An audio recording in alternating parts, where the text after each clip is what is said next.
Whitaker Weekly is a 3-episode anime discussion podcast where two brothers discuss a show of their choice. The show can be anything from a current season flop to a decades-old classic. What are they going to talk about next? Who knows?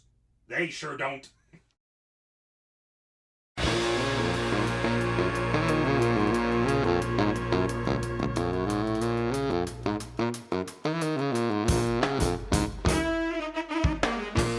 I'm Andrew. I'm Lee. And this is Whitaker Weekly. Let's get right to it. All right, so for news this week, we have, first of all, we apologize for being off last week. We were both sick, and so we decided to go ahead and, rather than spread diseases around and stuff, we decided to go ahead and just take last week off. Yep. And also, I could barely speak, so that's not a real good thing to have for a podcast. It's true. Anyway, so there's been quite a bit of anime news, but also today, Nintendo just had their first direct in a few months, and they announced quite a few things, and they gave us some updates for some new stuff as well. One of the some of the announcements during the direct were today Final Fantasy IX hits the Switch, so you can go ahead and download Final Fantasy IX for the Switch. Nice. And Final Fantasy VII is coming this March. I think it's the 26th. They said. Between those two, I've actually played Final Fantasy IX more than 7. But in 9, I only ever got so far as you had to run around a city and beat a bunch of monsters. Controversial position here. Uh-huh. I like 9 more than 7. Quite a bit. I never got a chance to play 7. We never had a PlayStation. Oh, well, you're going to be able to play it coming this March. 7's a good game, don't get me wrong. I really like 7. I just like 9 a whole lot more. But sure. I think that's on disc 3 you got to. No, I was at the very beginning, really early on. There was a competition where you had to run around, and if you got first place killing all these monsters, the princess agreed to date you.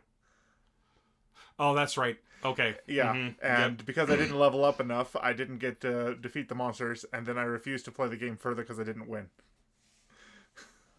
Or I didn't have access to play it further, actually. Mm-hmm. So. Okay. That's right. I don't remember if it was a rental or something. There's several parts. Oh, no, I own it. I owned it. I bought it when it first came out, so you're probably playing my copy. Maybe. I don't remember. It's so long ago. But Final Fantasy... there's several parts in Final Fantasy IX where monsters are attacking a city.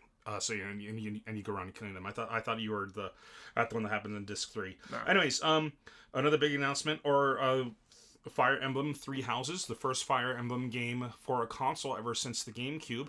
Wow. And it is it's coming out this I think it's June or July. It's coming out this summer. And they showed a trailer and a bunch of information about it. Today's direct was really based on, or heavily showing information about the new Fire Emblem game. Right. We have Ruin Factory 5 announced. Ruin Factory is like Harvest Moon, but it takes place in a fantasy world. Mm-hmm. And you have caves in each you can plant, and how you plant different things according to different seasons. In Harvest Moon, it's the same thing in Ruin Factory, but in Ruin Factory there's caves. Mm-hmm. And each cave is its own season as well. So you can plant outside according to what season it is, or you can go ahead and just keep planting inside the caves. Okay. And part of the goal is to, at least in the first Ruin Factory game, it was to explore those caves and go as deep as possible, because that had to do a lot with the story. So what you were pretty much being told to do was, or the easiest way to explore the caves was to set up multiple farms within the caves, and then using the food that you got from the farms going through, being able to go deeper and deeper. Right. Anyways, we also have Bloodstained Ritual of the Night is finally coming out this summer. This is the new Metroidvania game by the guy who created Castlevania. Okay. I'm Itaragi, something like that. Itaragi-san. I'm probably getting his name wrong. But this was a very successful Kickstarter, and it's been in development for years. Uh-huh. He released an NES version of the game, and... so is that like a ROM version? No, it's NES, meaning NES graphics. You can go ahead and you can get it for the PS4, you can get it for the PC, you can get it for the Switch. Okay. It's but an 8-bit version. It's an 8-bit version, okay. And you can switch between 3 or 4 characters like you could in Castlevania 3. Okay. But this one is looking really cool. I'm really looking forward to it. And then Nintendo also announced 10 other games today, 2 of which are Mario Maker 2. Uh-huh. and then a complete remake of Legend of Zelda: Link's Awakening, the original Game Boy Legend of Zelda game for the Switch. I saw. I didn't see the full trailer, but I saw they actually worked really hard to do some really amazing hand animation, like ocean waves. Yeah, as part of the trail, as part of the opening. Mm-hmm. Like there's a what looks like a helicopter shot leading to an island. Yeah, I was wondering what game it was. I was like, okay, so we have some hand animation water going on. What's happening? Right. Then all of a sudden you show Link on the boat, and I'm just like, oh, no way, they didn't. No, they did. Oh gosh, they did. And it's a complete remake. That's fantastic. And it is the over top view. It's not like they updated the world towards completely 3D, but it looks beautiful, and I cannot wait to play that game. Nice. Anyways, so that's... Oh, and one more before we go ahead and get on to the kind of the anime news.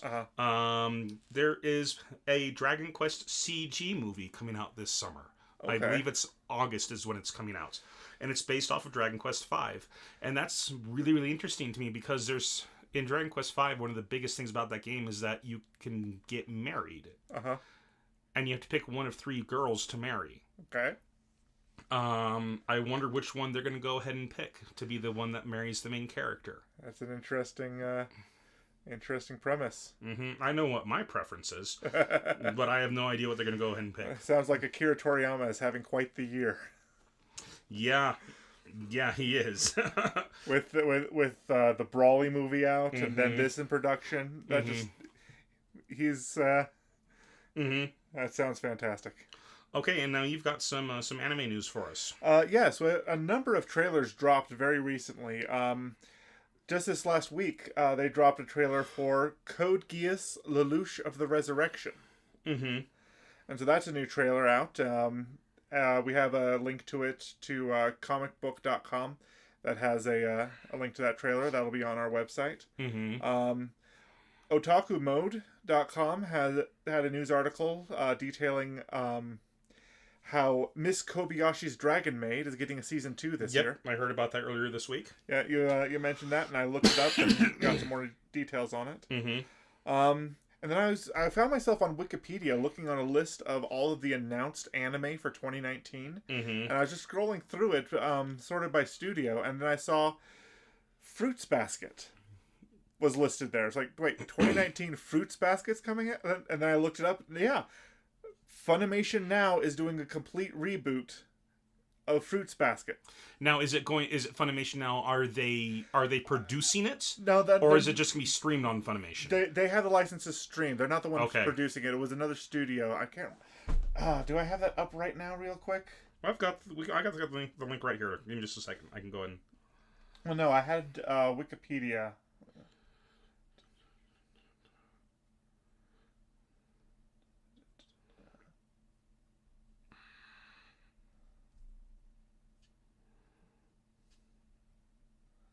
TMS Entertainment is the animation studio. TMS, okay. So yeah. Okay. Yeah, I'm familiar with some of their work, and I just was pretty surprised to see some of the things that are coming out this year. I'll have to check out that. You'll have to send me that list so I can check it out myself. Yeah. All right. I guess that's it for news, huh? I mean, there was a bunch more we could have talked about, but we kind of want to go ahead and get back into the swing of things. Right. Okay, so this week we picked a show that is currently being simulcast. Yep. It was your pick, so you go ahead and name it and give us the description. All right, so I decided this week we're going to watch the first 3 episodes of The Rising of the Shield Hero. Iwatani Naofumi, a run-of-the-mill otaku, finds a book in the library that summons him to another world. He is tasked with joining the sword, spear, and bow as one of the 4 cardinal heroes and fighting waves of catastrophe as the shield hero. Excited by the prospect of a grand adventure, Naofumi sets off with his party. However, merely a few days later, he is betrayed and loses all his money, dignity, and respect. Unable to trust anyone anymore, he employs a slave named Raftalia and takes on the waves and the world. But will he really find a way to overturn this desperate situation? Okay. All right, so let's go ahead and just dive into it. Yeah. So the episode starts off with the first episode starts off with a little bit of a teaser of what's to come. It shows the main character in a greenish cloak sitting on a misty mountain when a little ball, it looks like a soccer ball sized hand stitched leather orangish ball bounces towards him and is chased by a demi-human raccoon girl. And we see them, and like a wind picks up or something, and suddenly he wakes up and he's in the real world. He's just living life. He's a college student, doesn't have to work part-time to make ends meet, is living off of, and it just kind of he starts internal monologuing, describing his life. And then, what does he do after the internal monologue? He goes to a library. Yes, he does. He talks about how when he runs out of money to do things on his own, he'll go to a library and check out some light novels. And so he's in the library. He's browsing the light novel section, sees something he might be interested in, pulls one book down, and causes another one to fall on his head. And he picks up that book, and he starts reading it, and it looks like a standard isekai light novel. Well, he doesn't even call it an isekai. He just says it's just a standard light novel where there's 4 heroes, each with a unique weapon that rose up to... being called from another world. Being called from another world, I guess, yeah. Being called from another world, and, or being called from another world and defeating this great evil. And he's like, oh, I guess I can go ahead and read this. And he's like, oh, all the characters seem to be their own main character. He's like, wait, four weapons. The shield isn't even really a weapon. Like that's crazy. But then he goes and he gets to the section that's talking about the shield hero, and it's completely blank. And then he gets pulled into this world. Like, this spell seems to happen, and he just gets pulled into the book. Yeah, which gave me a bit of a never-ending story vibe a little bit, but it was interesting that the story of the shield hero hadn't been told in that book, and it was waiting to be told. And so the person who finds it and opens it up is the one who gets to is the visual that they were going for. So yeah, he gets pulled into another world, and with 3 other guys, and the other guys immediately are these hoity-toity. Well, he gets pulled into this other world, and the people say, "Yay! All right, the spell worked. We've summoned the 4 legendary heroes. We can go ahead and do this now." And he's about to ask a question, and then the other 3 start speaking up, and they're full of confidence, and they're cocky. Yeah. And they're like, "Why on earth would we put our lives on hold to help you? Like, it doesn't make any sense. What do we get out of this? Like, what are we getting out of this?" type thing. Yeah. And he's like, "Oh, wow, I guess it's a good question." He just kind of is along for the ride at that point. He kind of lets them talk. And the people who cast the spell say that we need you to here, come with us, and our king wants to meet you. And so they meet the king, and the king says that there are these waves of destruction that are coming, and with each wave of destruction it brings monsters that are trying to destroy the world. Right. And they have these devices that let them know how far off a wave of destruction is. Yeah, these dragon hourglasses. Dragon hourglasses, and the major cities throughout the world have these hourglasses. We see one later on, and it turns out they seem to be like 3 stories tall, and have 5 chambers. Yeah, 5 or 6 chambers that glass flows through, and it's kind of reminded me a little bit of the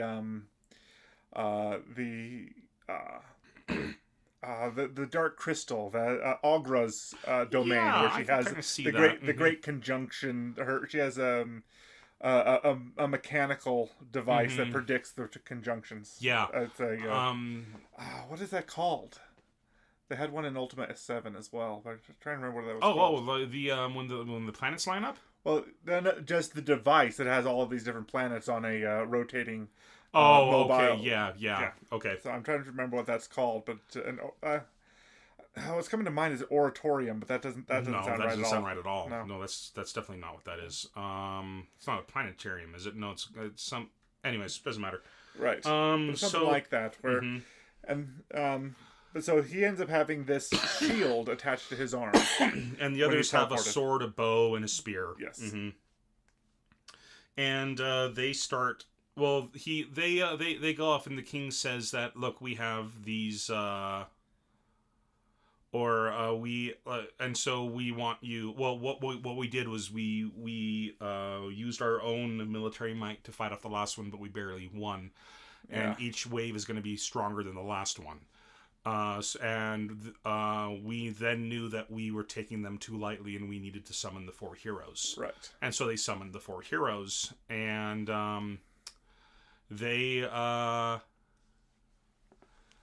so they then the 4 heroes. Well, three of the heroes, the 3 cocky ones, they pretty much they're demanding payment. You know, they're just like, well, we're gonna do this. We're not gonna do this for free, type thing. Right. And fine, no, that's fine. Like, we figured you'd want compensation for it, and well, we'll have a meeting with the king. It's like, well, that's fine. It's not like our demands are going to change based on who we talk to. Well, we were at the meeting of the king. Yeah. So yeah, but yeah, they do say that. And so they go ahead and they give them rooms for the night, and the heroes all kind of meet together in one common room, and they're talking, and while they're in that common room, they start realizing things aren't quite right between all of them. Okay, so what happened just before then is one of the characters, the sword hero, I'm pretty sure his name is Ren. He was able to notice that there was an icon in the bottom corner of his vision, and when he focused on it, an entire stat screen appeared for him.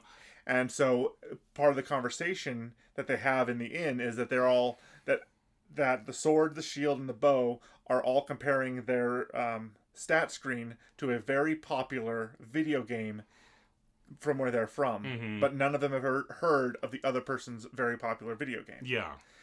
And so one of them decides, all right, on the count of 3, name the person who's on the 10,000 yen. Who's on the 1,000 yen. 1,000 yen bill. And every last one of them names somebody different. And then they start saying, okay, well, who won World War II? And then they start listing all these other things. Who's the prime minister? Like, who's the prime minister? Who's this? Like, what happened here? And we discover that all 4 of these heroes are from alternate reality versions of Japan. All being brought here. They're not from the same Japan. They're all from different versions of Japan, even though they're all Japanese. Yeah. But they, anyways, they go to bed that night, and the next day, well, everybody except for, everyone's kind of already has a grasp of what they're going to be doing and what they need to do, because they've played that game. Yeah, the 3 main heroes are very fluent in. Something else that comes up is as they're heading up to their rooms, they're going up to this tower, and every last one of them seems to be world-wise and have traveled and gone places, and he's like, oh, this is amazing. It just feels like a standard Mediterranean breeze. What, have you never been outside of Japan? Like, well, I'm sorry for, not having traveled, type thing. Yeah. But anyways, they go up, But yeah, those 3 heroes seem to have extensive experience with video games and leveling systems, whereas our otaku is more light novel and... Well, and the heroes say, okay, well, let's go ahead and go off and train, let's get ready for this. And then the king's like, wait, no, hold on. This is before they go off to the rooms. He says, hold on. You guys actually can't train together. I'm like, well, why not? And he says, well, the weapons aren't compatible. The weapons are so strong that your powers will clash with each other and you won't be able to train efficiently. So you'll be forming parties with some people who have volunteered, and we'll be forming those parties tomorrow. It's like, oh, okay.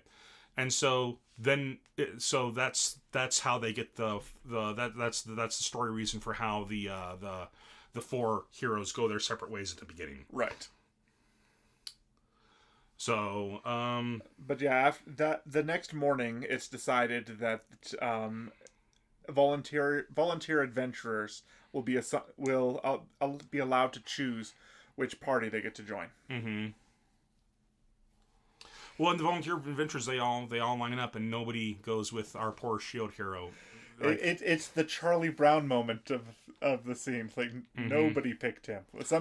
There were, let's see, 3, 4, 5. He counted. So that made 12. There were 12 people. 0 of them picked him, and somebody ended up with 5 people picking him. Yeah, and no one went with the shield hero. Yeah. And but finally, someone seems to take pity on the shield hero, and she goes with him. And she's this beautiful redhead by the name of Mine Sufia. Yeah. And they all kind of go their way, and kind of as a compensation for nobody going with him, the king gives him some extra funds to help him out. So he starts out with 800 silver coins as opposed to 600 silver coins that the other heroes start off with. Yeah, and the other hero, well, at least the other heroes start off with enough supplies to. The other party members would start off with enough supplies to help them get started to begin with, anyway. Mm-hmm. But they, so he and Mine, or I don't know how they actually pronounce it in Japanese. It's spelled Myne in the subtitles though. But she and he go off, and they go, and the very first thing he's like, well, I need to buy a weapon because this shield, I can't use this in combat. Yep. And so they go to a weapon shop. And the guy's like, hey, haven't I seen you before? To the redhead, and she's like, I don't. Well, you're a very famous shop, so I shop here all the time. I shop here all the time. About? Yeah. And so he's like, oh, okay. But anyway, he goes in, buys some. I don't think he gets the chainmail just yet, but he does get the chainmail. He tries the weapons, but as soon as he picks up a weapon, a bolt of electricity comes out of his hand, and just the sword jumps out of his hand. Yep. And he does it with a couple of weapons. And at first I was thinking, oh, I wonder if he's not a high enough level yet in order to hold those weapons. Right. So they did something similar in, what was it? In the new SAO. In the new SAO, in Alicization, they, if you aren't a high enough level to use the weapon, it is literally too heavy to lift. You're like carrying around this metal slab. But the moment you're the right level, it's suddenly light as a feather, and you can use it at a whim. Yep. That's not uncommon. I mean, like, even with in the Dark Souls games, like you can equip any weapon and any armor you want, but if your stats aren't at least the minimum level to properly use it, you're going to be using it subparly. Okay. So you can have armor that's way too heavy for you, but you're going to barely be able to move in it. You can have a sword that's way too heavy for you, but you're barely going to be able to swing it with two hands. Right. So, yeah. Okay. So, anyway, he then gets the chainmail. Right. And they go off and start hunting monsters together.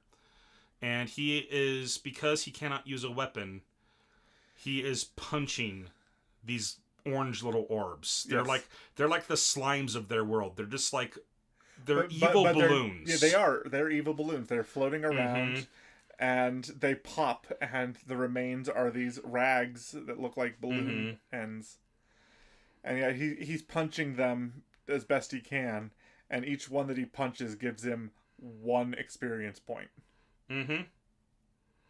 He gets 1 experience point, and like it spent him pretty much all day trying to kill 5 of these things because he was just punching each one of them. Yeah. And then it cuts to the sword hero, and he just dismantles 4 of them like they're nothing. Yeah. So, yeah, but then Mine tries to cheer him up and says, "Don't worry about it. You're gonna get there. We're gonna get there together," type thing. And then they go to, and she is overly flirtatious with him. Yes, she is. Overly flirtatious with him. And she keeps calling him Lord Hero. And that night, they go to an inn, and he has this meal, and she very, very suspiciously says, "Aren't you going to drink any of that wine?" And he says, "No, I don't actually like wine. Right. No, I don't like alcohol. I don't like what it does to me." And so she goes, "Oh, well, it's really, really delicious." And she chugs an entire glass and looks at him with like salacious eyes and stuff, and keeps trying to pretty obviously seduce him. But he's just like, "No, whatever. We've got an early start tomorrow. Let's go ahead. I'm going to go ahead and go to bed." And so he's not trying to avoid the situation. He's just that dense. Yeah. He doesn't see it. And then he goes to bed, and he takes off his chainmail, and he counts out how many coins they have left. Oh, this is after he bought her a brand new set of armor. Yeah. Costing, I think it was like 200 silver pieces for just her set of armor. Which she promised when they worked together, they'd earn the money back with the supplies. With the supplies, because they're going to go to a dungeon the next day. Uh-huh. And then he gets up, he wakes up, and there are carriages outside making quite a ruckus, and he notices that his stuff is gone. His stuff's gone. Yeah, his chainmail's gone. The money's gone. The clothes he came with are gone. Yeah. So yeah, he just pretty much has his underclothes right now, which were thrown in by the blacksmith who sold him the chainmail. Mm-hmm. And he gets up and he goes outside and he sees the guards and he starts pounding on Mine's door saying, "Hey, we've been robbed. Are you okay? Why aren't you answering? Wake up, wake up. We've been robbed."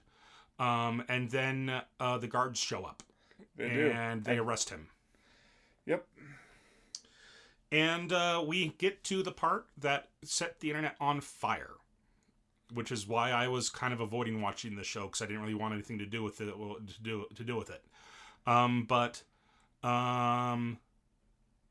We can talk about the controversy later, but pretty much he's brought before the king. He's warning what's going on, and all the heroes are there and stuff, and Mine's there, and she screams when she sees him and hides behind the spear hero. Mm-hmm. The spear hero who is wearing the chainmail. Yeah, that she stole for him. That she stole for him, and he is accused of raping her. He is, and in this kingdom, the highest crime you can do is rape somebody. It is punishable by death, even attempting to rape someone. Mm-hmm. So she, her story is that he came into her room drunkenly, saying that the night was still young, and ripped off her clothes. Mm-hmm. And then she got away from him and went to the spear hero's room. Yep. Because they happened to be spending the same night in that room, or in that inn. And everything just comes crumbling apart for our shield hero. Yep. He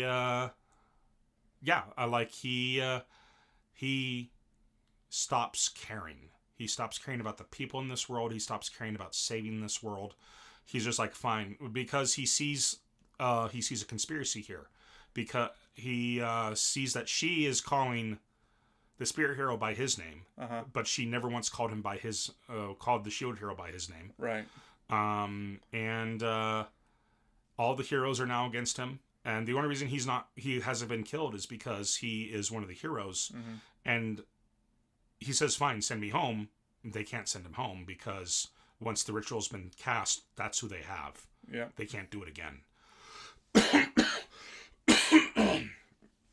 And they start complaining. Well, and going back a little bit, the night where they're talking about the game and stuff, he asks them about what is there a class that has just shields? And they say, yeah, it's this class, and it's the worst class in the game. Only losers play that class. So, everything comes crumbling down for him. He changes from somebody who was very, very excited about this journey to save the world to someone who just doesn't care. He doesn't care what people think about him. He doesn't care how others react to him. He doesn't care. And like the guards are like holding him down, and then his power explodes out, and he pushes the guards away and stuff like that. And he's like, "Fine, if I can't go home, then I'll go ahead and defeat these waves in my own way." And as he's about to leave, some of the heroes come up and try to stop him, and he pulls out the last bit of money that he has, and he throws it at the ground and says, "Is that what you want?" And then just goes off.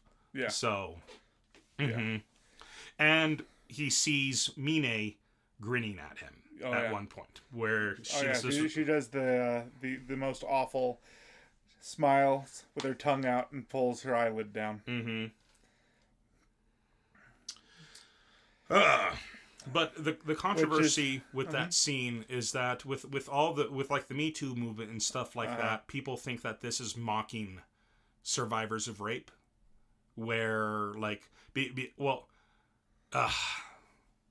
So he was falsely. Both happen. Oh yeah, So yeah.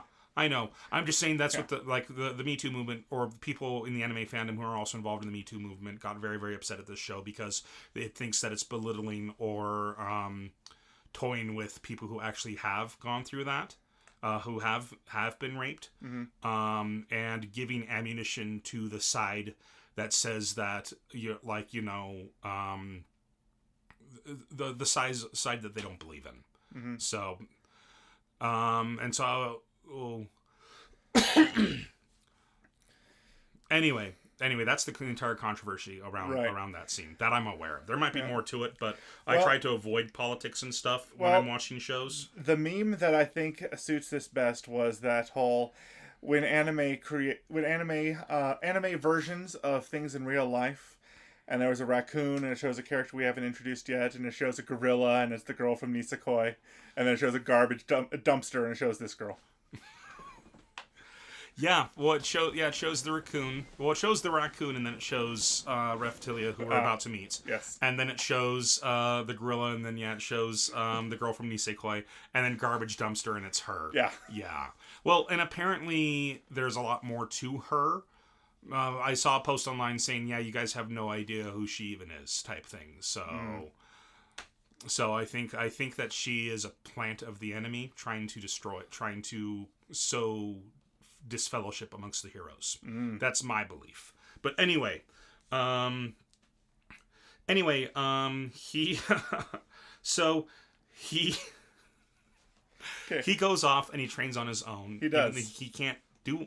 He's the only thing he can do is punch these things. Right. And he's got to like level 3 finally by punching these little orange balloons. It took him all day just to get to level 2, a day and a night to get to level 2, and eventually he's level 3. And he goes into town. On the way out, though, we should mention that the blacksmith sees him because the king said, "For your punishment, everyone in town knows what you did, because we can't kill you." So the blacksmith says, "I heard what you did to that girl," and he grabs him and drags him to an alleyway, and he's like, "I should punch you in the face for that." And the shield hero just says, "Go ahead." And the blacksmith sees something in his eyes, and the blacksmith then realizes the guy's been framed, that he didn't do it. And so the blacksmith, in his own way, helps him out, gives him some clothes, and like, "Well, I can't just take this from you. Well, here, how about I'll give it to you for a discount? Just, you know, I'll sell it to you for 5 coppers." And he's just like, "Okay, I'll give you 5 coppers when I have it," type thing. And so he goes off and he goes punching these things for a day and a night, and finally gets to like level 3. And he goes, "Was there anything else we wanted to cover real fast?" No. We both wrote some. We both wrote basically the same thing about the next amazing thing that happens. Oh yeah, no, and he like we said, he stopped caring. He stops caring what people think about him. So he has become So he kind of is waiting in line to so he finds out that he can do one of two things with the remains of the balloons. He can either feed it to his shield, which will help power up the shield, or he can sell it. And apparently you get 1 copper for every 2 of these that you get, is the going rate. He feeds the shield like one thing, and the shield learns what it can from that one thing, and from then on he doesn't really need to feed the shield, was what I kind of gathered from it. I understand. What I understood is that he could continue to feed it, but he could continue to feed it anything, and so there's really no point. Yeah, because he still has the previous other things. Yeah, he learns that he still has the previous skills. Right. But yeah, and so he goes up to this merchant, and this merchant buys some of these skins, 2 for a copper from a guy who killed him, and he's like, "Okay, here, I want to sell these," and he hands him like 20. Yeah. And the merchant's just like, "I can give you a copper for all of them," and he's like, "Well, you gave the guy before me a copper for 2. So how about you treat me the same way?" Like, "No, I don't think I need to," type thing. Right. And then he opens up his cloak. And inside his cloak, we should say something real. Yeah, we found out earlier that when these balloons attack, they kind of look like jack-o'-lanterns a little bit, and then they have they open up and have these sharp teeth. And when they attack him, they bite onto him, and he mentions how even though they're biting him, he doesn't really feel pain from it. He has extremely high defense. That's his one thing as a shield hero that he has above the other characters. He has very high defense, and we see that come into play multiple times. Yeah. And so when he opens up his cloak, he's got about 5 or 6 of these things still munching on him that he's just hiding under his cloak. Mm-hmm. And then he grabs the guy and puts his head under the cloak with this thing. With these things. And because that's one thing you learn, even in Dungeons & Dragons, a level 1 hero in Dungeons & Dragons, or player character in D&D, is far stronger than a level 1 peasant. I think a level 1 peasant has maybe 4 hit points, 10 armor class, because they're not even wearing regular clothes. Yeah. So, yeah. They're called commoners or whatever in 5th edition. But anyway, this guy, like, look, I'm not trying to rip you off. I just want a fair market price type thing. And the guy's like, fine. I'll give you the same price I gave the last guy. Yeah. And he pays him the 10 copper for the 20 pieces. And then our shield hero tells him, and you tell the others what I did to you. Oh, I was going to do that without you telling me. I was going to do that without you telling me. Yeah. Yeah. So he pretty much lets the merchants know what he will do to them if the merchants try to rip him off. Yep. So, and we see him doing this over and over and over again when someone's like, no, I don't want,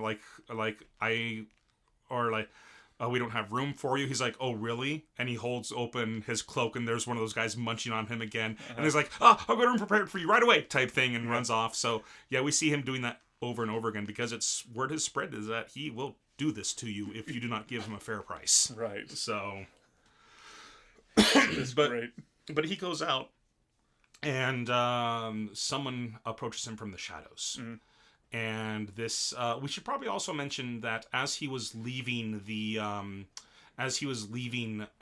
throne room after the accusation, after that happened, the camera pans up and we see someone wearing a mask in the shadows. Right.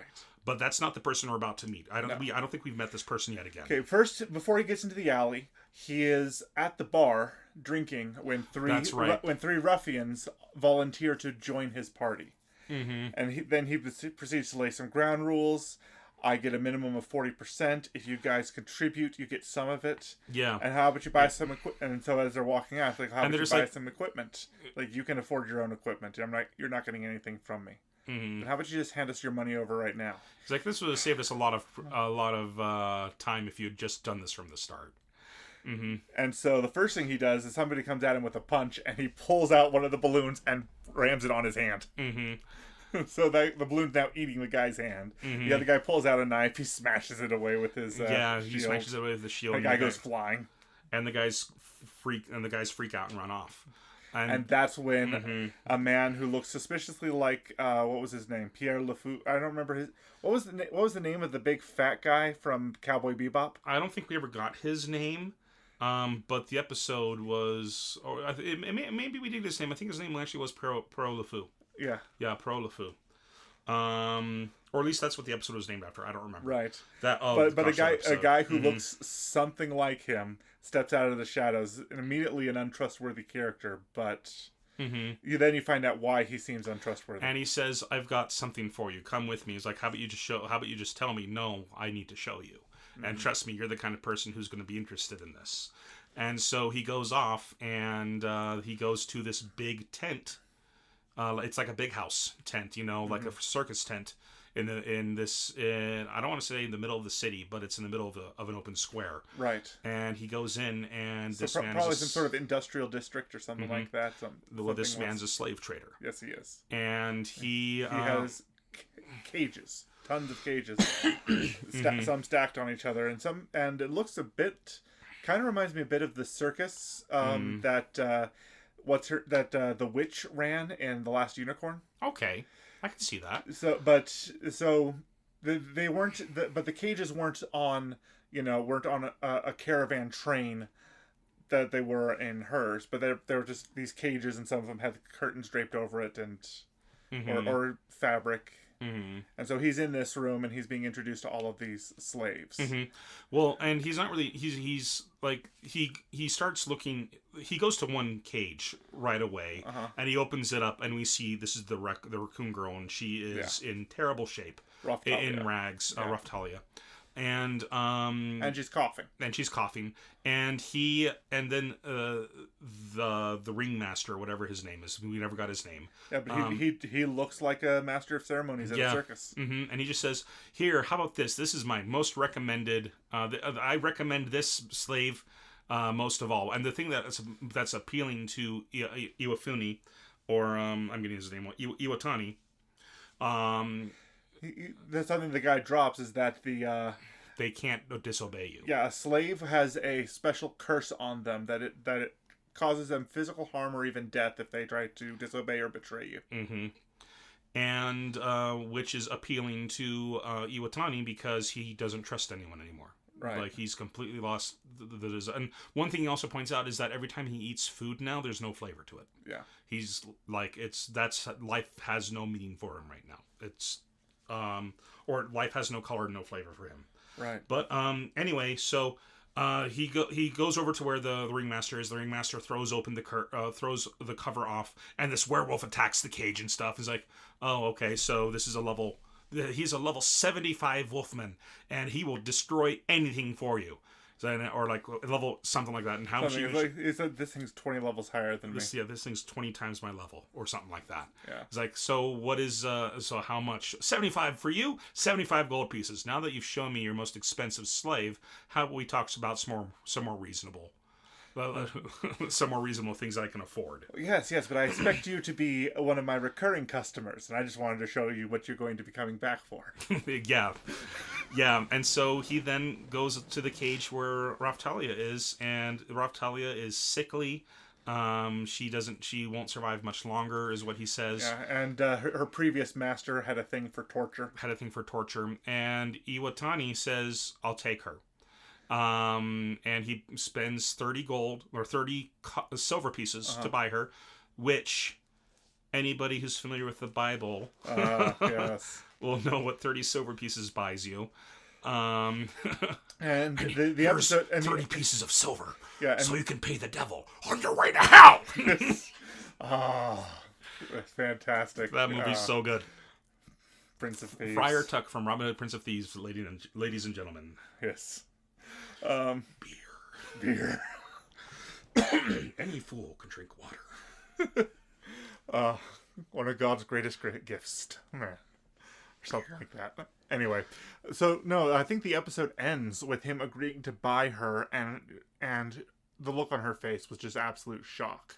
Mm-hmm. Like she's terrified of what a new master is going to do to her. Mm-hmm. She's terrified. The next episode starts with the binding contract. Apparently, the shield hero has to cut his finger and drip blood into what appears to be a basin of ink, and the blood is mixed in with the ink and then painted over a sigil. She's got this sigil on her chest, right above her breasts, on her sternum. On her sternum, and then he paints with that ink a circle around it, and then that ink disappears into her as like pink lightning sparkles off of it. Right. And then they're bound. And you find that and so that caused her extreme amounts of pain there and then. Mm-hmm. And then you find that anytime he gives her an order, it will cause her pain until she obeys. Mm-hmm. And the very first thing he does is he goes back to the blacksmith's place, and he buys clothing and a weapon for her, and it's not quite a stiletto, but it's a small dagger. It's a small knife. It's a dirk.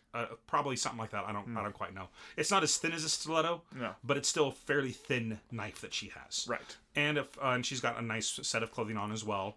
And they go off together, and they he pretty much has her act as his sword. Yeah. And we kind of get this montage of her.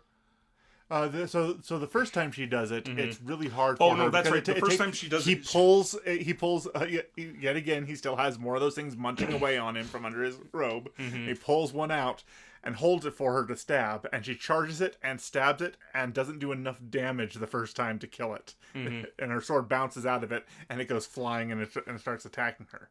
And so she has to defend herself from it the first time. And so she kills it that time, and then he got experience after she killed it, and which he had never happened before. No. And then he's like, in fact, when he first killed one of those and he punched it to death, he got 1 experience point for it. When she killed it, both of them got 15. Yep. So, if he had enough people who had trusted him and joined his party, and they united together, he would have leveled up so much faster. Mm-hmm. But nobody trusted him. Nobody gave him a chance. Mm-hmm. But anyway, there's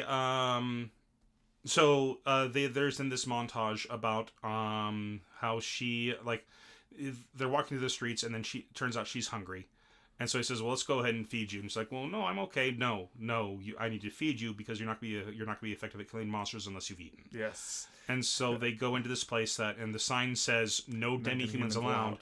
And he walks in, and she's like, I can't go in there. He's like, get in here. And she's like, okay, which is just another sign of him. He just doesn't care. He doesn't care about their society, doesn't care about their laws or their prejudices at all. None.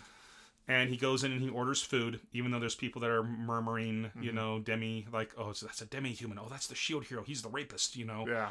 But anyway, he orders the cheapest meal for himself, and then a children's set for her. Yeah, and I'll have what that boy and she'll have what that boy over there is having. It's like, oh, I don't need anything. Well, then why were you eyeing it like you wanted it so badly? Yeah, type thing. And she's just like, oh.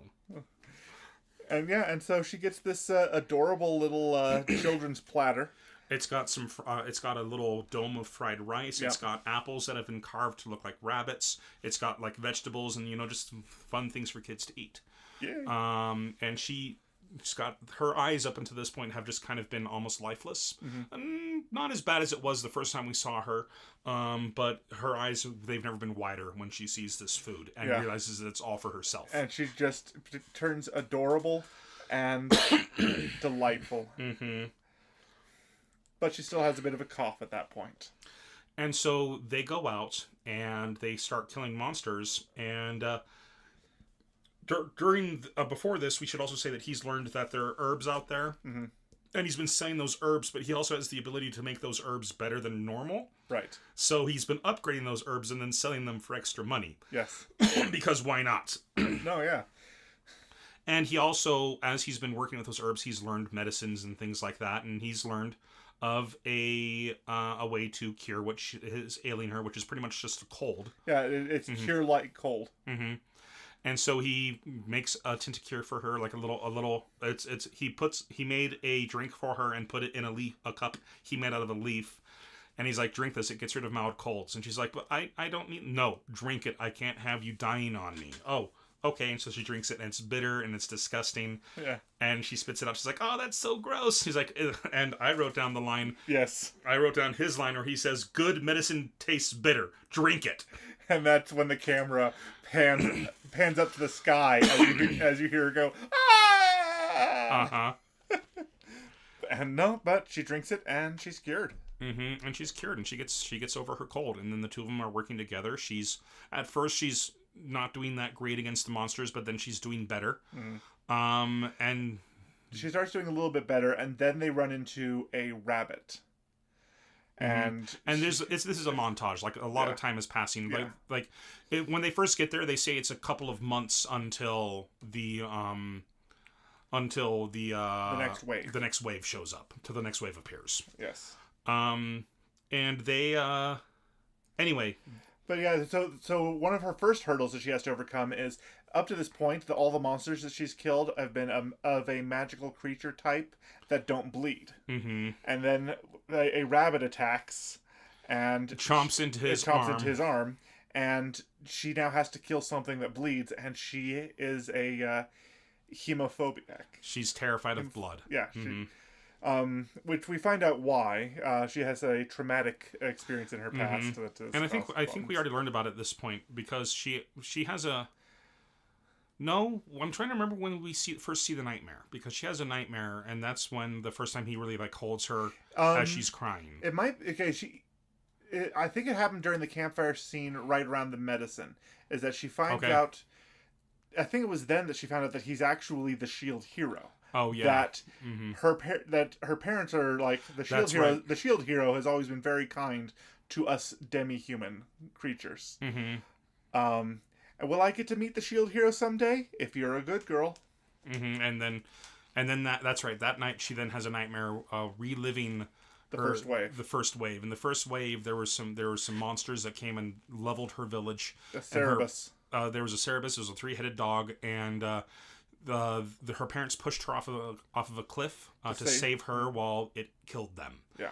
And she wakes up screaming, "Mom, Dad, Mom, Dad!" And then he holds her tight. He holds her tight as she's crying, and that's something that I actually really, really enjoyed about their relationship.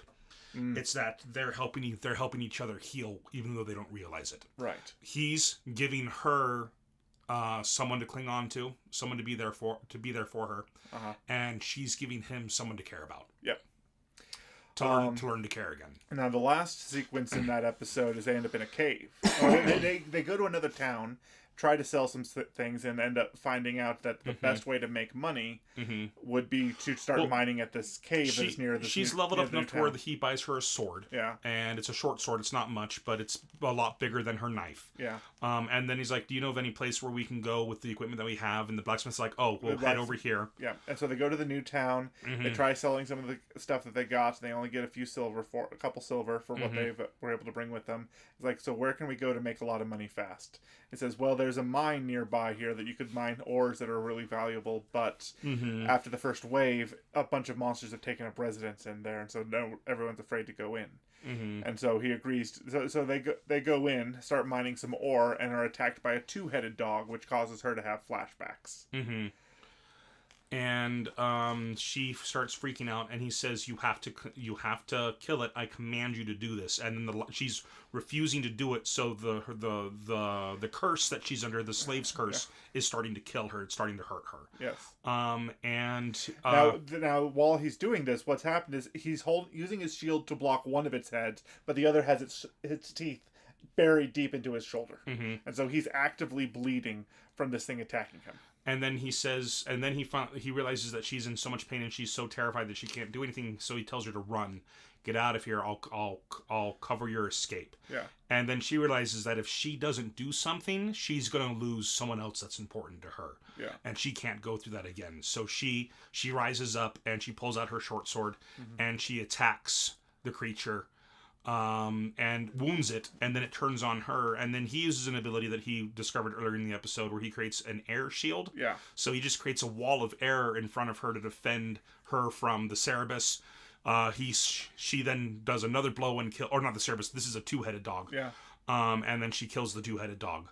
And that's kind of the end of the second episode. He's like, I'm gonna feed this thing to my shield, and then we're gonna go. And she's holding on to him tightly, and she says, "Don't you ever leave me." Yeah, type thing. It's like, okay, I need you to let me go so I can feed this thing to the shield and we can go. And she goes, "In a little bit. Give me a little bit, like in a little bit type thing." And he's like, "Fine." Yeah. And then that's actually the first episode is 47 minutes, and and then the second episode is a regular sized episode. Yeah. You decided that we should watch another episode to have more content to talk about. I did. And so episode 3 is when the next wave hits. It is. It starts off. She appeared to be like 12. She's very, very young looking at first. At first, the next episode starts with her looking 16. I'd say she's probably about 18, 19. She's an adult at this point. Yeah. So. And I thought what was going to happen. Personally, I thought what was going to happen is that there was going to be a time jump in the show, showing how long they'd been there in the world, with her being so young. Because I'd seen pictures of her being older, right? And so I thought, okay, well, and now I was going through Crunchyroll, I was seeing the episodes, and I saw a picture of her in like episode 4, and it's like, oh, okay, so they defeat this one, and then the next one's going to be a time jump, showing her how old she is. No, there's just something about... I think she ages fast. I think because she's half animal, animals have shorter lifespans. I think she's aging fast. It could be. Now, now something I wrote down is that the blacksmith, the blacksmith mentions how grown up she's looking and how much of a beautiful young woman she's becoming, and Iwatani's just like, really? Really? This little kid? He's not noticing how quickly he just remembers her from when because he spent every waking moment with her, he just remembers what she looked like at the very beginning. Well, at the same time... Doesn't notice how quickly she's aging beside him. At the same time, when you have a kitten or a puppy, You don't notice how big they get yourself. It's No, people it's- who come it's- people who and- come over notice it. It's also true as parents with kids, Mm-hmm. is that you don't see your kid as, and it's true with siblings too. You see your little sister as when she was 8, and not that she's a 30-year-old with a kid and a divorce, and Yeah. it's. Nope, you're right. You're absolutely right. And so, because he's with her the whole time, he doesn't see the changes that other people see because of the absence. He's just like, and there's they a see the lot of difference. there's a lot of lolly cones in this town. Everybody's trying to give her something to It's eat. because she's so attractive. It's Yeah. just like, here, have this. Let me get this for you. No, here, let me give you this. Yeah, and type thing. so it's one thing seems to be a fried thing on a stick, and the other thing is a hot dog and a bun. And it's like incredibly specific food types. Yep. But no, she's clearly getting older, and she's much more confident. But no, something that was said is that the blacksmith turns to him and says, "You know about demi-humans, don't you?" And she interrupts him completely, like he can't finish what it was he was about to tell her. Yeah. To tell him about demi-humans. Like, what is he hiding? What does she not want him to know about demi-humans just at this moment? So I'm wondering if it is rapid aging. It could be rapid aging. I don't know. But so, anyway, they're there to get him some new equipment. To get both of them. They like an entire week has passed since the incident in the mine. Yes. Or in the coal cave, whatever it is they called it. In the mine. It's a mine. But they and he is nursing a wound that he has because he wasn't paying attention to a charging porcupine. And the porcupine rammed him and it actually did quite a bit of damage to him. Yeah. And the next time this porcupine came at him, because you see Raftalia, or like he's sitting on a rock, and Raftalia is like going crazy, searching through, not really going crazy, but darting through bushes and stuff. Yes. You don't really see her; you just see the movement that she's causing in the tall grass. Yep. And then this porcupine comes out, this demonic porcupine, I guess a dire porcupine. Oh, I saw a D&D joke you might appreciate. What if humans are actually just dire halflings? You play too much D&D when you watch Sesame Street and you just think of Big Bird as a dire canary. A dire canary. But anyways, so this dire porcupine jumps out, and he has a new shield ability where he encases it in a shield. Yes. Like in kind of this shield prison. This shield prison. And she then jumps up. He then calls out to Raftalia. She then leaps at it and cuts through the prison with her sword, killing the creature. Yep. And now we're seeing that she's actually getting more experience than he is because she's a higher level than he is. Yeah, she's killing that creature. I think she jumped to level 22 and he's still stuck at 19. She gets to level 22 during the when she kills one of the giant undead. A little later, yeah. I think she gets to level 21 at that point. Okay. But anyways, they then go back to town, and he starts selling. Like he's learned that the apothecary. Yes, the apothecary is willing to pay more for medicine. He says, I'm low on medicine. I'd pay more for medicine than I would for supplies at this point. Yeah. And he says, oh, do you have any tools you're not using anymore? Yeah. And so bits during quiet times throughout the episode, we're seeing him using tools and things to create craft medicines. But anyway, they go and they get more equipment. He said, okay, well, how much money do you have? Like, he goes to get more equipment type thing. He's like, this thing is coming. the next wave is coming up. We need better equipment. Right. And so he goes to the blacksmith, and he's like, and she says, okay, well, we're here. Like, the first thing he tries to do is he tries to buy Raftalia's sword, and she says, no, we're here to get you better armor. My sword's just fine. He's like, no, we're getting you a sword as well. All right, fine. How about this one? And he's like, oh, that's. And then she picks up. She's actually very. She is not timid at all anymore. No, she has come into herself. And so they're having a conversation, and she pulls out a sword and basically threatens her master with this thing. Like, oh, this is nice. What is this? Oh, this is a really sharp sword. That would be magic iron. Ooh. If I buy this, will you give me a discount for you, little lady? Anything. Yay! So yeah, she pulls out the sword and threatens her master, saying, we're here to buy you armor. And so they look at it, and so it says, so what's in my budget for this? And they look at a suit of armor, and it's just this, it's clearly one of the suits of, it's clearly, it's pipe mail. No, It's full plate it's mail. fantastic plate mail, but the way that it's drawn, it's clearly a background piece that a lot of care and effort went into this, and it's never going to end up animated. Oh yeah.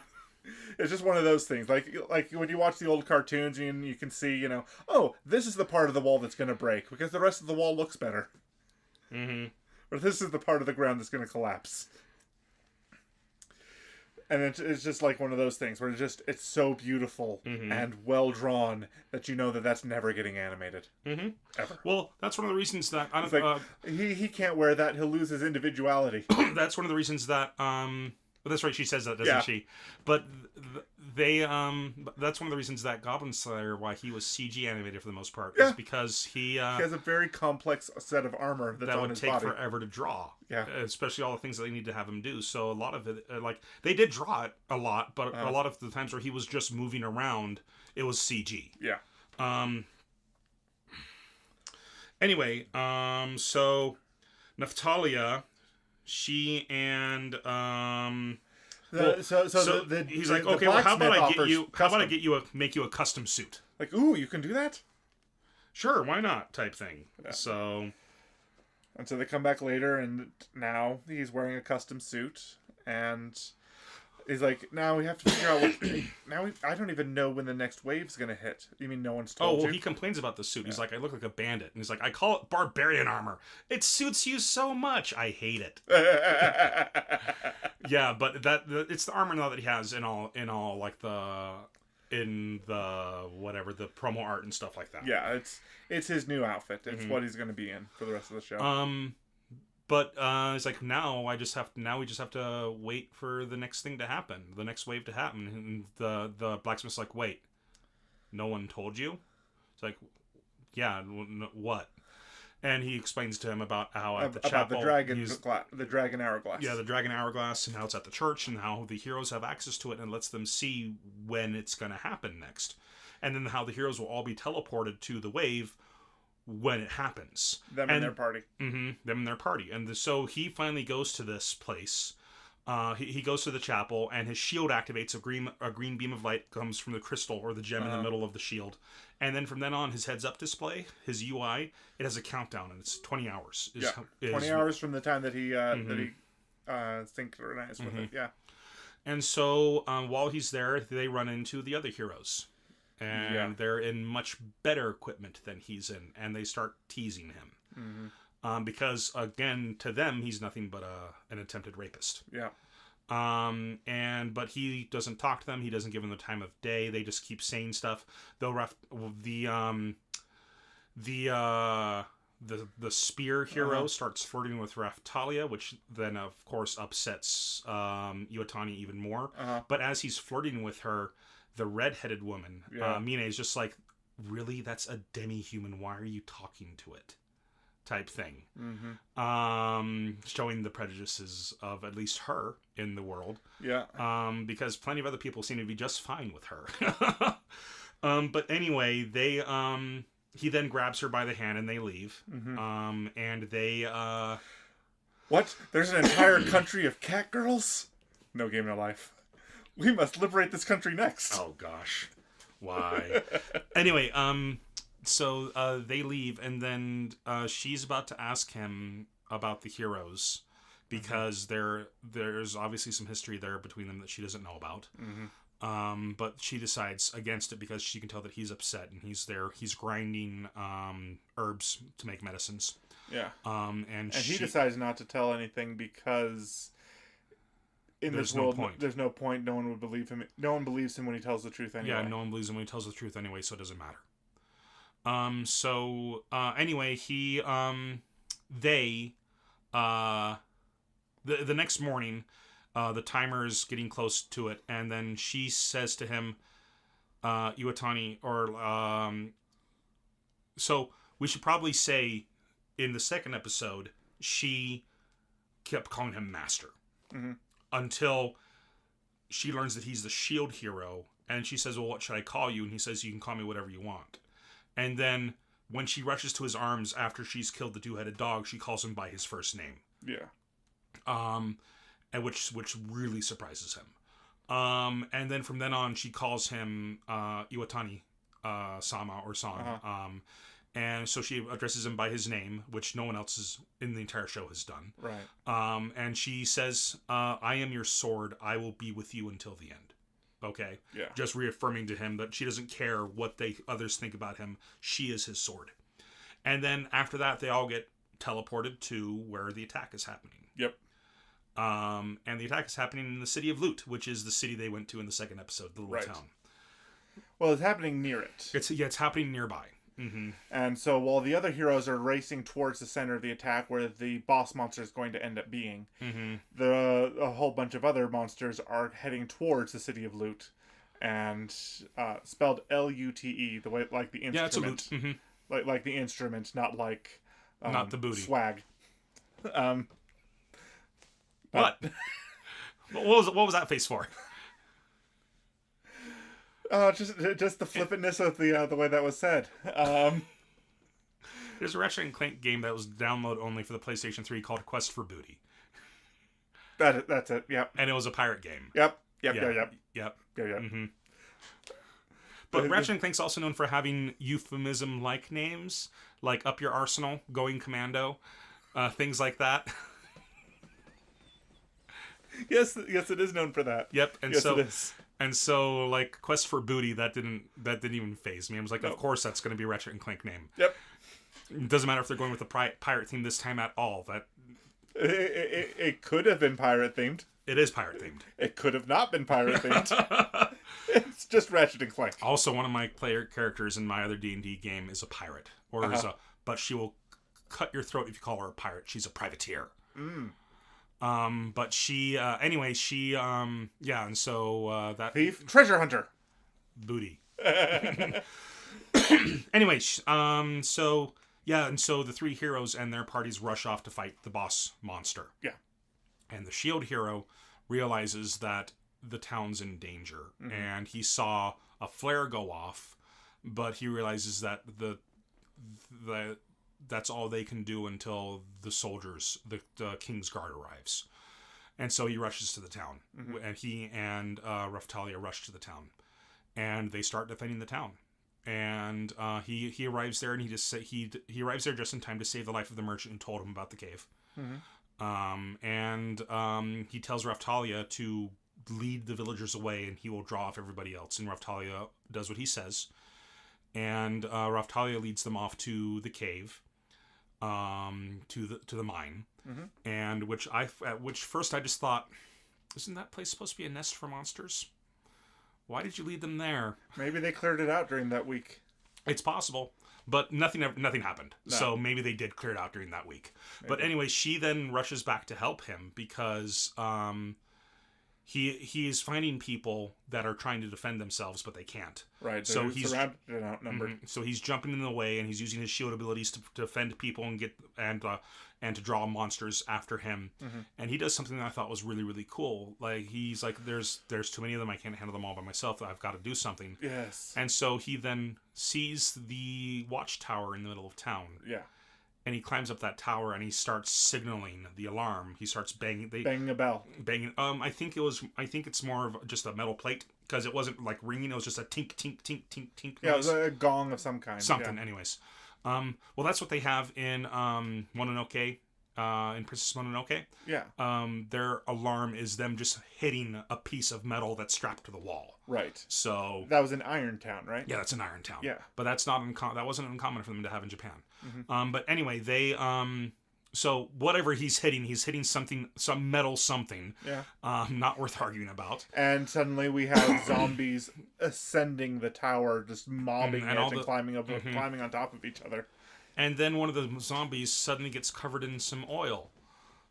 And it cuts back to Iwatani, and in Iwatani's feet, there's some oil that's been hit, that's now on the ground, and he's holding a torch. Yeah, he climbed the ladder holding a torch. Because that was the only other thing he could hold. He could have a shield and a torch, because a torch isn't technically a weapon, so he could hold that. It's a weapon in Dark Souls. That's a weapon in Breath of the Wild too, but it does like 2 points of damage and then it's gone. There are things that are very, very weak against fire, and if you don't have fire magic, it really sucks to fight them. So they make it to where you can use the torch to attack them and do some decent damage. Oh yeah. So, and it's really just stabbing them with the torch. Yeah. But anyway,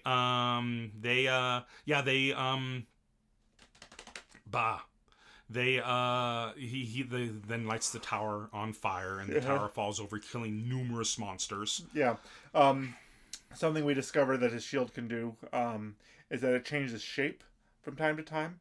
He learned how to turn it into a leaf when he was working with medicine. He learned how to turn it into a rope. So it kind of looked like a grappling hook, and he used that when he was in the cave and trying to get away from the two-headed dog. And that's something he does. Is he turns his shield into a rope, and as he jumps out of the collapsing tower, he pulls out a rope and grabs it onto the awning pole of a building, which helps slow his fall. It breaks under his weight, but but that's what he does as he's jumping out of this high tower to help him get to the ground. I must have been taking a note during that part because I don't remember seeing that. But anyway, he defeats all these monsters just with his ingenuity rather than just using his weapon the entire time. But the monsters just keep coming, and that's when a giant ogre shows up, or a giant undead shows up, and knocks both him and someone else down. And it's the merchant who he saved at the beginning, who was supposed to run off, but he's like, no, this is our home. You've inspired us to fight alongside you. Please let us do that. But they then get knocked down. They don't get killed. They just get knocked down. Like, he blocks with the shield. But the blow is so much that they get thrown to the ground. And then that's when Raphtalia shows up again, and in a single blow just defeats this thing. And then that's when she goes to level 22 and he goes to 19. So he's now 3 levels below her. So he clearly needs to have more party members to help him boost his stats. Yeah, definitely. And he gets, like, in the opening credits, he gets, there's a little blonde girl who turns into a bird. Yeah. And I think she comes in to play in episode 5 or 6. I've seen the memes of her springing up lately. So, I've made sure to not... I've tried to avoid all memes just because I didn't really want to... Because I knew I was going to watch the show eventually, I just didn't want to spoil anything. Well, I frequent a handful of anime-based message board groups on Facebook to promote the podcast on. Okay.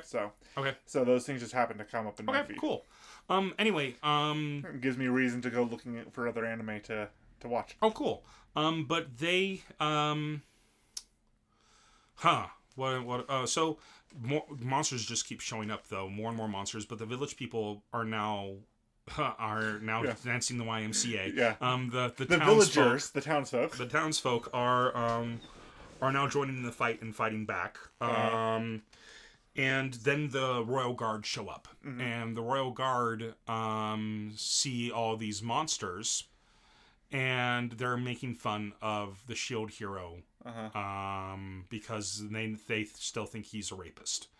And so they go off, and they fire fire arrows, like a volley of fire arrows on them. Yeah, I think it's a spell. Like, one of them casts a spell, and it's like a fireball appears in the air, and all these little darts of flame hit the ground. And he sees it happen, and he grabs Raphtalia and protects her underneath the magical. Puts a shield, a sphere shield around the two of them, and he notices that they knew he was there, and they fired anyway. And when he says that, Raphtalia gets pissed. Oh, the expression on her face is fantastic. She's a raging animal. Yeah. And she leaps out and she holds her sword up against one of the officers. Yes, she does. And like, how dare you insult my master in my presence? I am his sword, and I will cut down anybody who insults him, type thing. And he anyway, the guards are about to fight her, and Iwatani calls her off. And Iwatani then says, he calls them out for what they did, and they don't care about it. And he's like, oh, so you mean you're totally okay with standing by and doing nothing when something bad happens? Sounds good to me. And he grins. And the guards then turn around and see another one of those massive undead about to swing its axe down on them. While they were talking, the undead came up from behind. Yep. But Iwatani is still a good person at heart, even though he's lost the ability to trust others. And so he goes and he saves the guards. Yeah. But the guards, being the pompous blowhards that they are, go off anyway, and they decide to go help the other three heroes, except for one guard, who, if I recall correctly, was one of the guards who held him down when he was accused of being raped. It's the guard with the scar across his nose. Across his nose. Yeah. He sees Iwatani fighting the monsters in this town to save the people here in this town, and he ignores the orders to go help the other three heroes, and he goes and he orders his men into a phalanx position to help the shield hero. Yep. And those orders are to back up the shield hero. And so his guard, who are made up of younger guys, are thrilled to hear this. And they get into their position and they help fight him off. And then we cut to the three heroes, and they're fighting the Manticore, and they kill the Manticore. Yes. And they're bragging about how they were able to do it and how easy it was, and this was super easy. Like, I hope the next one will be just as easy, and they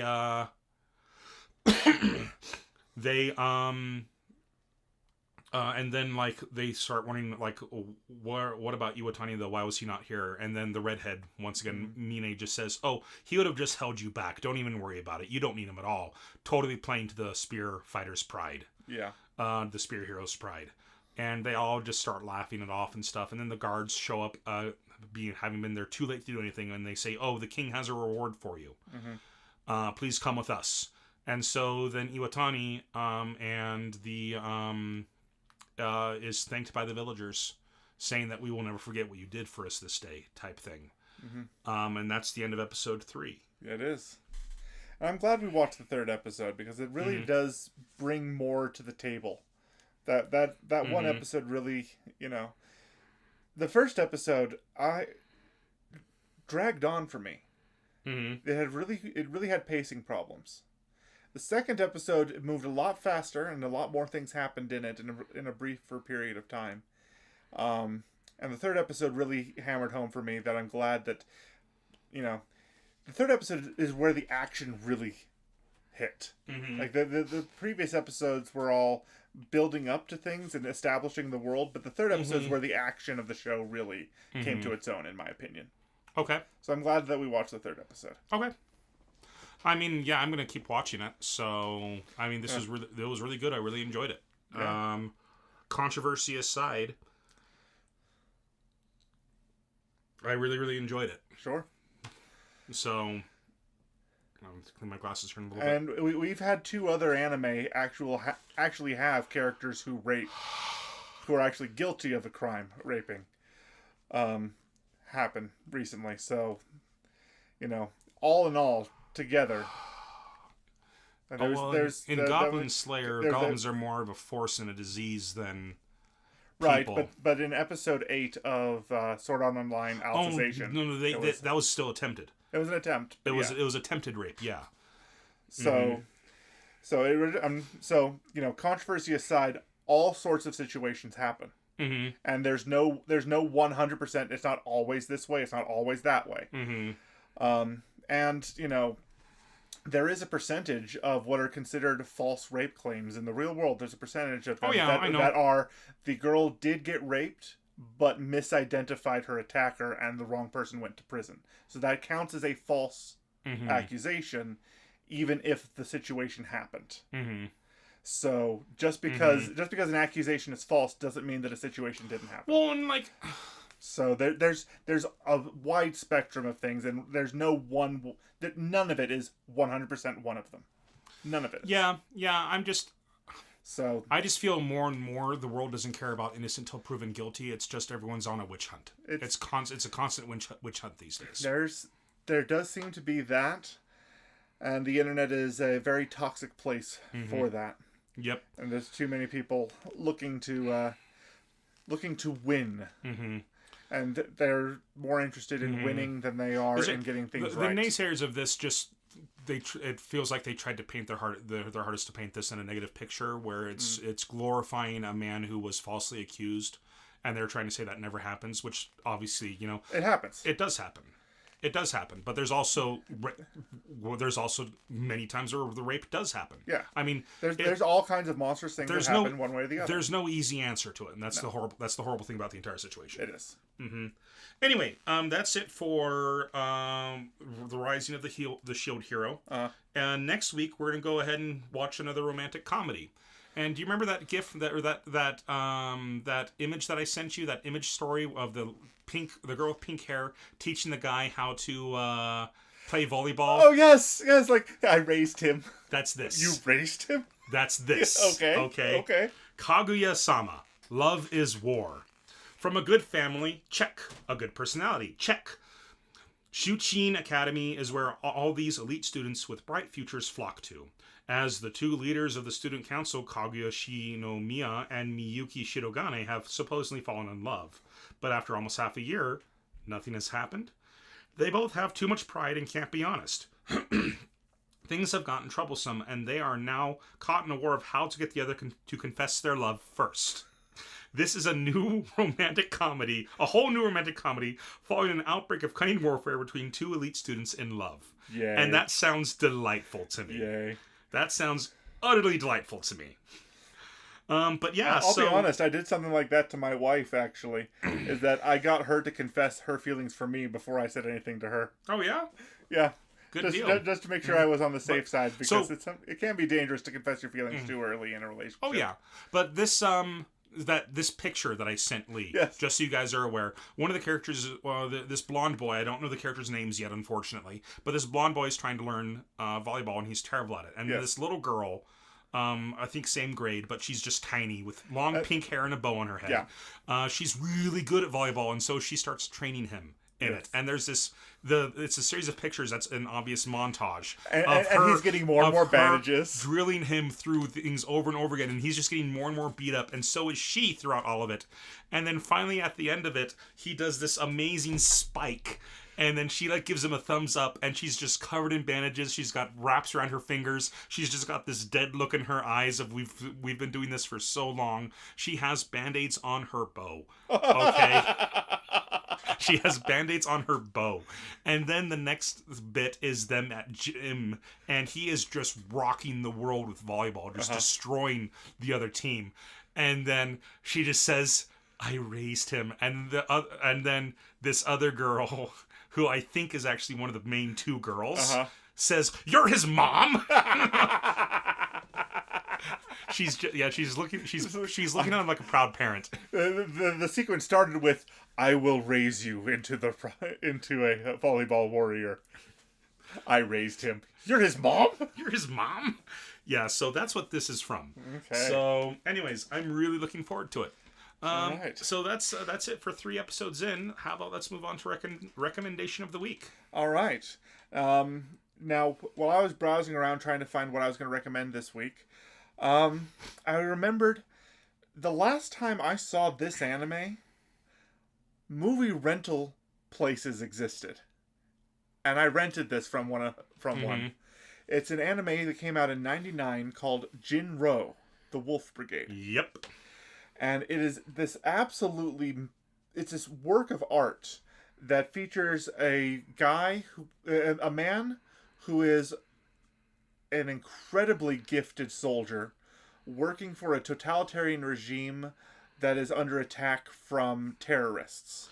It's a what if Japan didn't recover as well after World War II.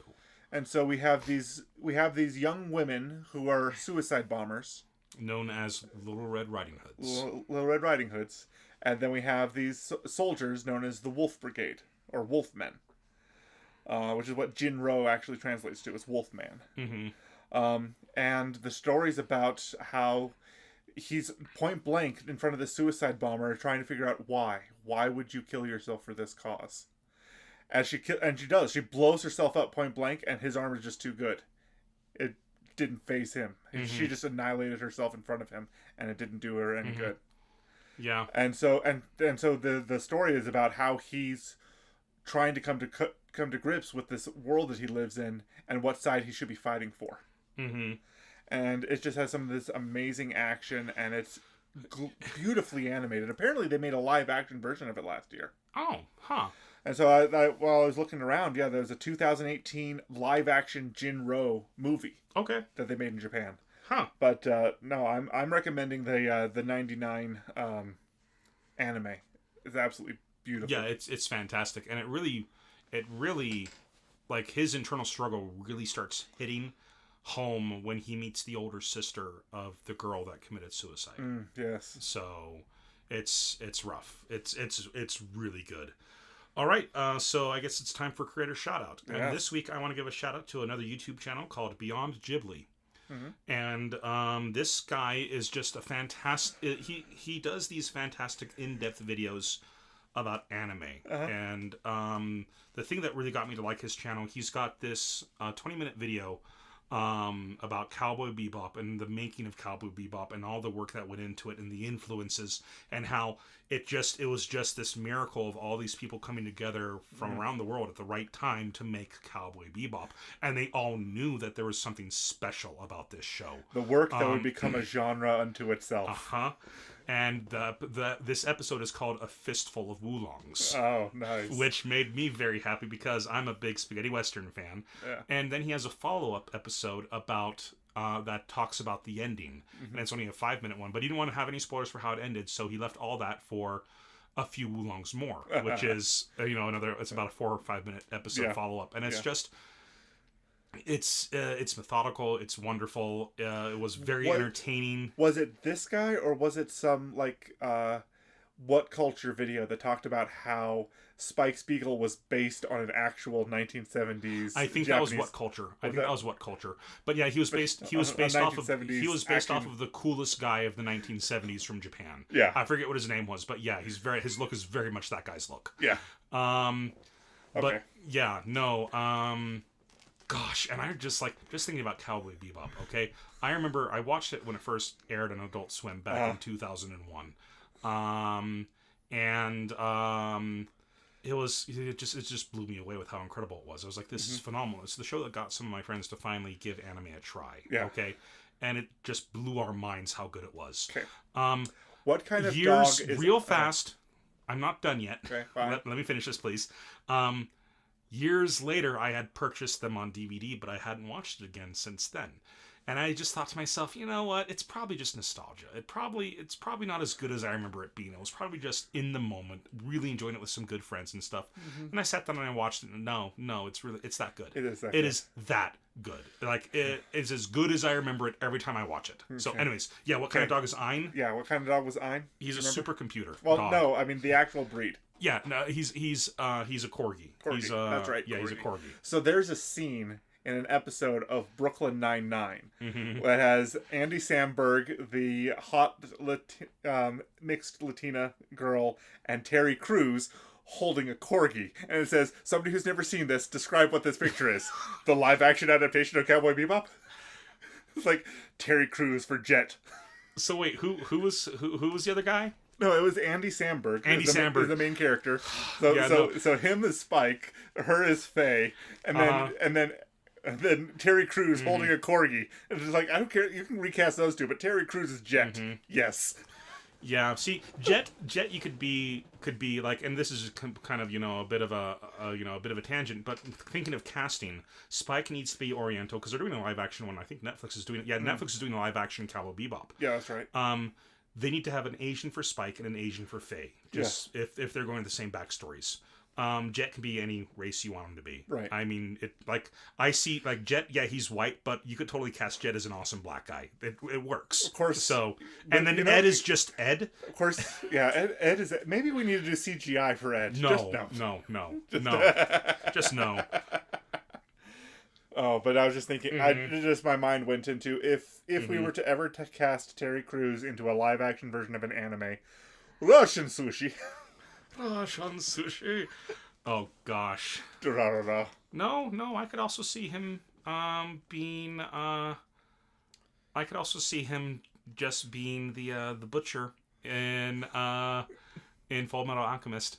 Oh yeah. Where he and Armstrong become friends through their muscles.